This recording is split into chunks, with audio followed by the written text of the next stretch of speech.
नमस्ते प्रणाम, हम किरण शर्मा। हम मंजू शर्मा अपना चैनल पर स्वागत करछी। नमस्ते प्रणाम जते दाई माय दीदी भाजी चाची बहन छी सब गोटन के प्रणाम करछी और सब गोटन हमरा वीडियो के देखत रहो भाववित रहो। भगेबे ने फुलवाच के देखब, अहाँ सब जरूर सुनब और कमेंट करब, शेयर करब, लाइक करब, हमरा सबके नहीं भूलब।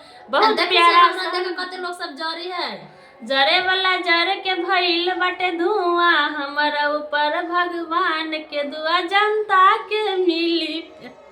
और अगर नहीं कहब कैला कि अखन बड़ लोग जरे छै तै के लऽ कऽ अगर जरूर जइया हमहूँ सब कुछ कामयाब कऽ लेबै तऽ जरूर एहसास होतै। कोई बात नहीं है, सुनै छी सबके, करै छी अपना मन के। अहाँ सब जरूर प्यारा आशीर्वाद देबै तऽ एक दिन जरूर हमहूँ सब आगा बढ़ि जेबै। अब बहुत प्यारा सा बेटा विवाह गीत यहाँ सब जरूर सुनना, जरूर कमेंट करबे केहन गीत लागल सेहो लिखब, नहीं निक लागत सेहो लिखब, आ नहीं निक लागत हम सब सुधारऽ के जरूर कोशिश करबे।